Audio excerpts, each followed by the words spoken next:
Exercise 2C, class 7th. The cost of a microwave oven is rupees 12,600. तो एक microwave oven है, okay, किसी भी कंपनी का, ये आपका ओवन है, ये कितने का है? 12,600 का। राजेश ने क्या किया, इसका 2/3 जो प्राइस था वो कैश में दे दिया और जो बाकी अमाउंट था उसकी उसने इंस्टॉलमेंट करवा दी और बोला कि जो बाकी इंस्टॉलमेंट बची है वो मंथली करूँगा 12 मंथ्स में। मीन्स 12,600 का ओवन उससे पसंद आया, उसने परचेज़ कर लिया। 2/3 जो इसका अमाउंट था वो उसने क्या किया, कैश में दे दिया। अब जो रेस्ट बचा है उसको क्या करेगा, 12 मंथली इंस्टॉलमेंट में देगा, 12 महीने में करके। तो पहले मैं लिखूँगी cost price of oven. Oven का कितना प्राइस है, वो है 12,600 रुपीज़, ये उसका प्राइस है। Okay, rupees. अब क्या हुआ, उसने कैश में दिया कितना, इसका 2/3 money paid in cash. Cash में उसने कितना दिया, 12,600, सॉरी 2/3 ऑफ 12,600। अब 2/3 का निकाल लो कितना हुआ, ऑफ मल्टीप्लाई में हो गया, 3 1 ज़ा 3, 3 4 ज़ा 12, 3 2 ज़ा 6, 0, 2 इंटू 4200, 2 0 ज़ा 0, 2 0 ज़ा 0, 2 2 ज़ा 4, 2 4 ज़ा 8, 8400 रुपीज़। तो इतने तो उसने पे कर दिए। 12,600 का ओवन पसंद आया, रुपीज़ 8,400 का पे कर दिया। मनी लेफ्ट, मनी कितनी रहेगी,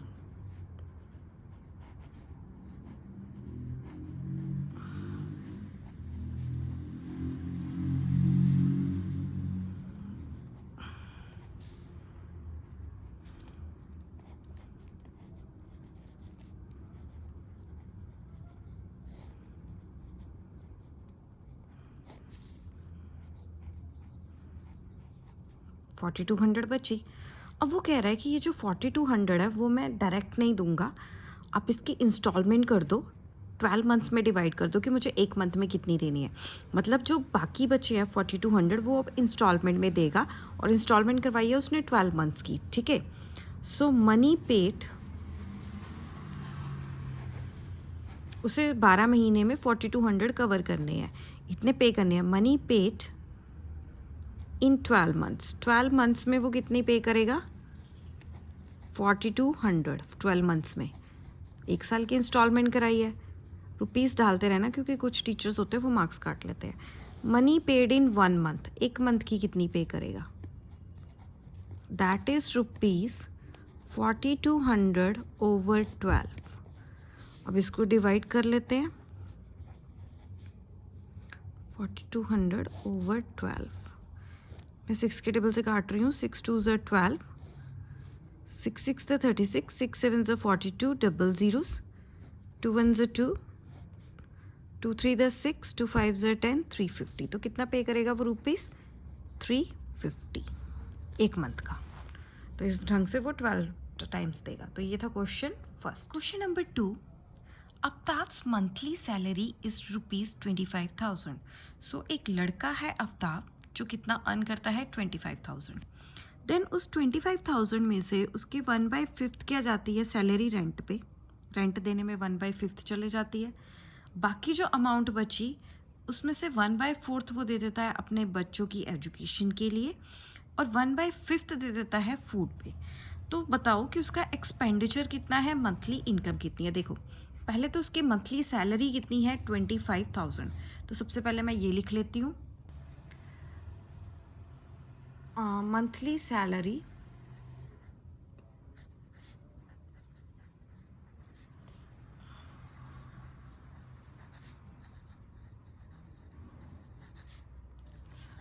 आफ्ताब, तो कितनी है उसकी मंथ की सैलरी, 25,000 रुपीज़। ओके, सेकेंड क्या है, he spend of 1/5 of his salary on rent. तो पहले ये कर लो, पहले तो ये चीज़ थी कि उसकी इतनी सैलरी है, दूसरा क्या है कि उसने 1/5 किस में कर दी, रेंट में. He spends 1/5 of his salary on rent. तो मैं लिखूंगी मनी स्पेंड ऑन रेंट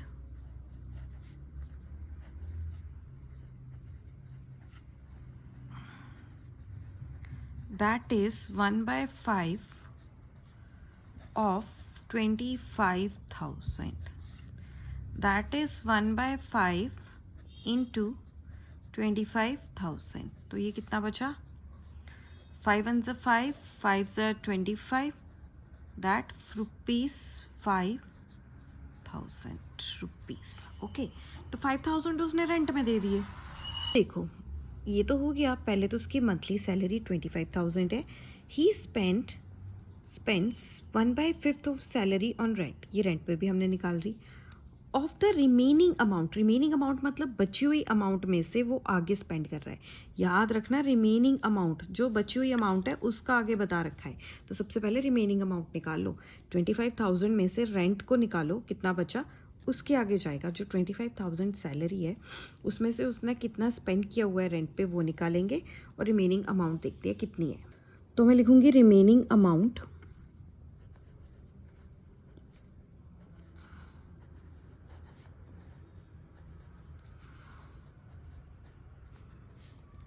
$25,000 में से उसने पैसे दे दिए 5,000 रेंट के लिए, तो कितने बचे, 20,000. Okay rupees. अब उसने 1/4 जो है वो अपने बच्चों की एजुकेशन पे था, थर्ड पार्ट जो मैंने निकाल लिया. ओके, अब of the remaining amount he spends 1/4 on the education. अगला अमाउंट उसने एजुकेशन पे स्पेंड किया है. तो ये हो गया मेरा क्वेश्चन नंबर 4. तो मैं 4 को करती हूँ. तो मैं लिखूंगी मनी स्पेंट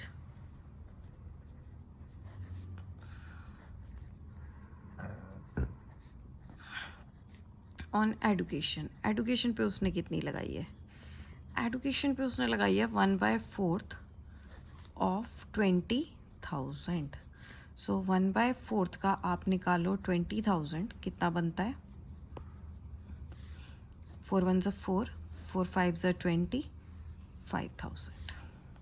तो ये रुपीस उसके चले गए, 5,000 रुपीस उसके बच्चों की एडुकेशन में. उसके बाद office education and 1/5 on food, ये उसने फूड पे कर दिया स्पेंड, 1/5 ऑन फूड. इसी का हिस्सा है, इसी के साथ चल रहा है. माइनस मत करना, आंसर नहीं आएगा, ये रिमेनिंग अमाउंट पे ही चलेगा जो भी चलेगा. सो अब मैं लिखूंगी मनी स्पेंड ऑन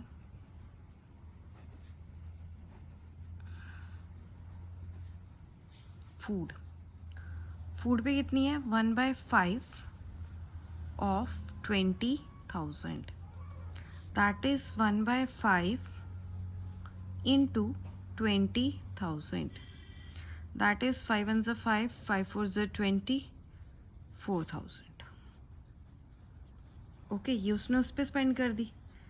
अब जो जो उसने खर्चे किए हैं वो सारे एक्सपेंडिचर में आते हैं. वो पूछ रहे हैं ना कि मुझे बताओ मंथली एक्सपेंडिचर कितना है, कितना उसने खर्चा किया और कितना सेविंग किया है. एक्सपेंडिचर होता है खर्चा, तो उसने कितना खर्चा किया है. तो यहाँ पे जो खर्चा है money spend on rent and money spend on education. तो रेंट पे उसने कितना किया है, एक तो ये किया है पहला खर्चा. उसके बाद दूसरा खर्चा उसने किस पे किया है, अपने बच्चों की एजुकेशन पे. तीसरा उसने किया है फूड पे. तो मैं पहले मैं लिखूंगी टोटल एक्सपेंडिचर, कितना एक्सपेंडिचर हुआ है.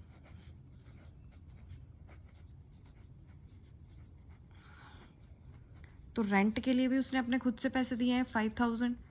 फिर उसने दिए कितने, अपने किड्स के ऊपर एजुकेशन पे 5,000. फिर उसने फूड पे स्पेंड किए 4,000. ठीक है, प्लस करो तो 5 + 5 10, 14,000. तो कितने उसने स्पेंड कर दिए, 14,000 का उसने क्या कर दिया, खर्चा. अब ये चले गया उसका. अब उसने सेव कितने किए हैं, मनी सेव्ड कितनी की है उसने, वो निकालना है अब हमें. दैट इज टोटल उसके पास 25,000 थे, सैलरी उसकी 25,000 आई है ना. उसमें से उसने 14,000 सारा स्पेंड कर दिया इन सब चीज़ों पे. तो कितना सेव कर पा रहा है वो, 25 में से 14 के कितने होते हैं, 11. तो 11,000 उसने सेव कर लिए. तो यही तो क्वेश्चन था, हो गया. Question number 3, piece of wire 3/4 metre long. तो एक क्या है, पीस ऑफ वायर है आपके पास जो क्या है 3/4 मीटर लॉन्ग, यहाँ पे करती हूँ मैं, ये मेरे पास एक वायर है, इसको मान लो A और ये वाले एंड को मान लो B। ये क्या है 3/4 मीटर लॉन्ग, इतना लंबा है, लॉन्ग है यहाँ से। वॉज कट इनटू 3 पीसेस, इसको 3 पीसेस के अंदर काट दिया। एक मैंने यहाँ से काटा, ये ना पूरा यहाँ से लेके यहाँ तक है, ओके। तो 3 पीसेस में काटा, मान लो मैंने एक यहाँ से काटा, एक यहाँ से काट दिया, तो एक तो आ गया C, दूसरा क्या आ गया D, ओके। तो ये हो गया फर्स्ट पीस, ये हो गया सेकंड पीस और ये हो गया थर्ड पीस, ओके। पूरी वायर 3/4 है, ये जो पूरी वायर है ये 3/4 है। मैंने यहाँ से फर्स्ट पीस काट दिया, ओके। ये जो फर्स्ट पीस है इसकी लेंथ क्या है मेरे पास 3/20 metre, okay. While the length of second piece, जो सेकेंड पीस है, दूसरा वाला पीस है, उसकी जो लेंथ है वो क्या है, while the length of second piece was 5/3 of the first, 5/3 है of first की इतनी है, मतलब 5/3 इंटू 3/20। वो कह रहा है मुझे सेकेंड पीस की, ये थर्ड पीस की लेंथ बताओ कितनी होगी। ध्यान से समझ लो, एक पूरी वायर है जो 3/4 मीटर लॉन्ग है, उसमें से जो फर्स्ट पीस है वो 3/20 है, जो सेकेंड है वो 5/3 ऑफ फर्स्ट है इसका, और थर्ड निकालना है। तो कैसे निकालोगे, पहले लिखेंगे हम लोग total length of wire, total length of wire that is कितनी है total length of wire 3/20 metre, ये लेंथ है। अब लेंथ ऑफ फर्स्ट नहीं 3/4 है, सॉरी 3/20 नहीं है, 3/4 मीटर है पूरी जो वायर है, पूरी लंबी वायर, ये लंबी वायर, ये 3/4 मीटर है, ठीक है। ये पूरी है। अब इसको काटना है, ये जो लेंथ ऑफ फर्स्ट पार्ट है, लेंथ ऑफ फर्स्ट पार्ट वो दे रखा है, वो क्या है 3/20 मीटर। ऐसे वायर है पूरी, उसका जो पहला पार्ट है, जो फर्स्ट पार्ट है, वो क्या है 3/20 मीटर फर्स्ट पार्ट, ओके। अब जो लेंथ ऑफ सेकेंड पार्ट है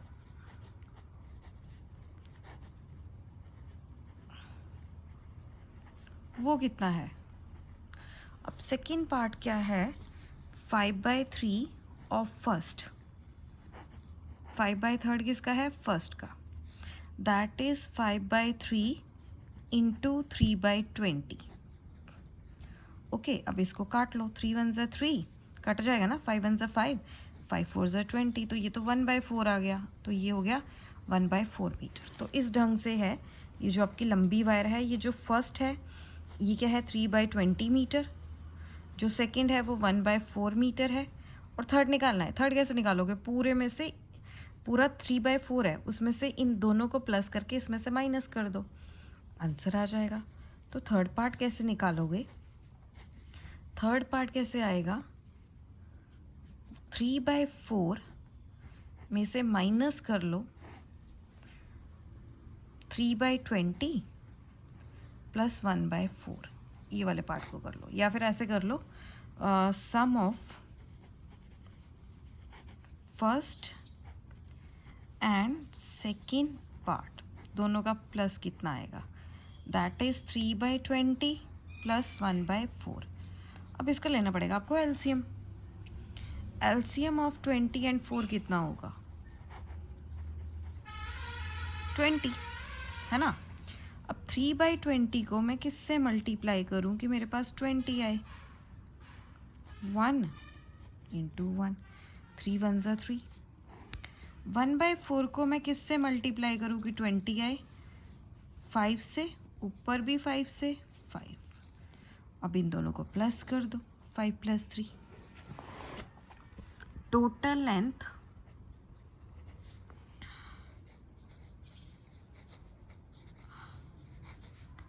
फर्स्ट एंड सेकेंड पार्ट कितनी होगी 3/20 प्लस ऑफ 5/20। अब डिनोमिनेटर सेम है तो प्लस कर दो, 20 इज दैट 3 + 5, 3 + 5 कितने होते हैं 8/20। ये भी कट सकते हैं, इसको आप ऐसे भी लिख सकते हो 4 2 = 8, 4 5 = 20, दैट इज़ 2/5। अब थर्ड पार्ट की लेंथ कैसे निकालोगे? लेंथ ऑफ थर्ड पार्ट,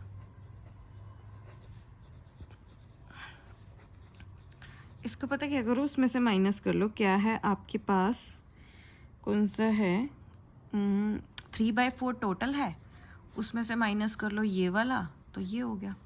अब यहाँ पे भी एलसीएम लेना पड़ेगा इसको माइनस करने के लिए, तो इसको कैसे माइनस करोगे? LCM of 4 and 5 that is 20। 3/4 को मैं किससे मल्टीप्लाई करूँ कि मेरे पास आंसर 20 आए डिनोमिनेटर में? 4 5 = 20, 3 5 = 15।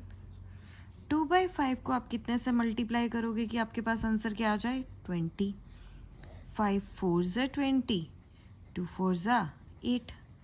अब इन दोनों को माइनस कर दो, 15/20 माइनस 8/20। अगेन डिनोमिनेटर सेम है, तो 20, 15 माइनस 8, 15 में से 8 गए कितने होते हैं? 5 6 7, 7/20। तो जो आपका थर्ड पार्ट है वो क्या है? 7/20 मीटर। मीटर लगाते रहना, नहीं तो कुछ टीचर्स मार्क्स काट लेते हैं। तो ये हो गया पूरा का पूरा क्वेश्चन।